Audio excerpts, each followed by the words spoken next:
Bab 2058.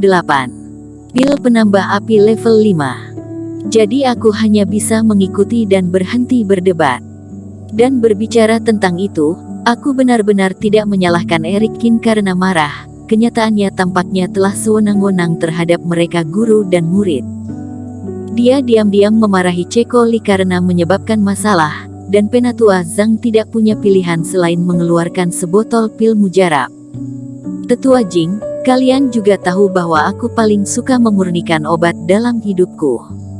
Pil penambah api ini adalah spesialisasiku. Muridmu baru saja datang ke partai Jihuo. Pasti tidak cukup api suci, memiliki sebotol pil dewa ini pasti akan membantunya berkembang dengan cepat. Ini, Chen berkonsultasi dan melirik Erikkin. Erikkin mengangguk sedikit.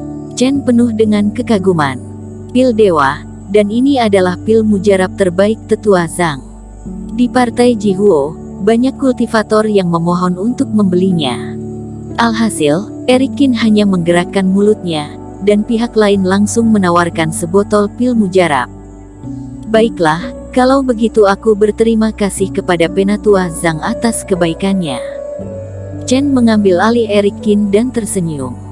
Semuanya, silakan masuk setelah penundaan yang begitu lama. Tetua Zhang membuka formasi secara langsung kali ini dan menyambut keempat orang itu masuk. Untuk saudaraku, sebenarnya, kamu memiliki murid yang sangat mencintaimu. Ini benar-benar membuat iri. Membawa keempat orang itu ke istana, Tetua Zhang berkata sambil tertawa haha. Meskipun Erikkin masih cuek saat ini, dia tidak mengatakan apa-apa lagi, yang juga melegakan Tetua Zhang. Sekarang dia akan membiarkan beberapa orang masuk. Jika Erikkin masih ingin melampiaskan dendam, itu salahnya, dan Chen tidak akan setuju. Melalui aula dan koridor, orang-orang datang ke depan sebuah rumah besar. Ya, cucu dari pemimpin sekte Tang ada di penginapan ini. Kurasa kita tidak akan masuk. Biarkan dua orang muda bertemu dengan rekan-rekan mereka. Awalnya, aku seharusnya ditemani oleh Erikkin dan dipantau sepanjang jalan, tetapi untuk memperbaiki hubungan dan mengungkapkan ketulusan, Tetua Zhang mengusulkan sambil tersenyum dan tidak masuk secara langsung. Terima kasih, Penatua. Wajah kaku Erikkin sedikit mereda, seolah-olah dia akhirnya lega, tapi dia masih tidak senang. Karena dirinya berpura-pura menjadi orang yang sembrono dan tirani, dirinya secara alami harus berpura-pura sampai akhir. Haha, bukan apa-apa, tetapi kalian bisa mengobrol, tetapi jangan bawa Nona Tang keluar. Tidak aman untuknya di luar, dan mungkin ada krisis tersembunyi.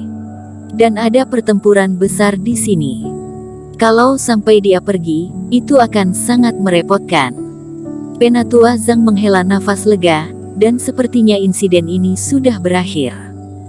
Namun pada saat yang sama, dia mengutuk diam-diam. Dengan karakter Erikkin, diperkirakan cepat atau lambat dia akan mati di tangan seseorang yang ceroboh. Tapi dia tidak mau menjadi pemimpin untuk menyinggung Erikkin, tetapi tersenyum dan menjelaskan berbagai aturan. Chen juga terkejut sejenak, tetapi dia melirik Liona Zhang dan tidak mengatakan apa-apa. Liona Zhang dan Erikkin juga berjanji pada dirinya sendiri sebelumnya, dan kiranya mereka tidak akan merugikan Jesse Tang di dalamnya. Kemudian, Penatua Zhang mengetuk pintu rumah besar ini. Seorang pelayan membuka pintu dan mengundang Erikkin dan Liona Zhang masuk. Meskipun pada dasarnya berada di bawah tahanan rumah, Huo Zong baik-baik saja kelihatannya. Memasukinya, ada paviliun, bebatuan, paviliun dan taman, dan beberapa pelayan bertanggung jawab atas semuanya. Reiki juga sangat kuat. Jelas, ada formasi yang bagus di sini. Setidaknya itu adalah keturunan Master Guru Huo Zong. Ini memiliki semua jenis pelayan dan fasilitas kultivasi, yang merupakan alasan mengapa Chen dan yang lainnya tidak sanggup berkomentar.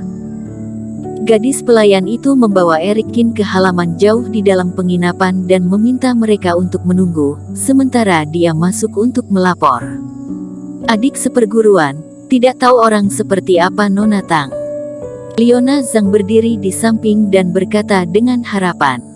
Eric Qin tersenyum.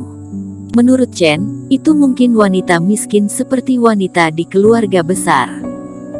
Lagi pula, dirinya khawatir dia telah terjebak di sini selama beberapa dekade. Segera, gerbang halaman terbuka, dan gadis pelayan itu mengundang Eric Qin untuk masuk. Begitu dia berjalan ke halaman, Eric Qin mendengar suara kecapi. Melodinya indah dan membuat orang tenang. Apakah adik seperguruan masih suka bermain kecapi? Dia benar-benar memiliki konsepsi artistik. Leona Zhang terkejut. Mereka berjalan melewati aula di luar halaman dan masuk ke dalamnya.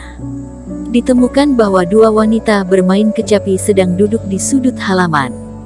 Dan seorang wanita pemberani mengenakan baju kulit ketat berdiri di tengah halaman. Memegang cambuk berdarah di tangannya, Reiki melonjak. Dengan gemetar lengannya, cambuk terus terbang dan mendarat di lebih dari selusin pupet. Serangan para wanita seperti sungai yang bergelombang, cambuk menari seperti ilusi, dan mengeluarkan omelan menawan dari waktu ke waktu.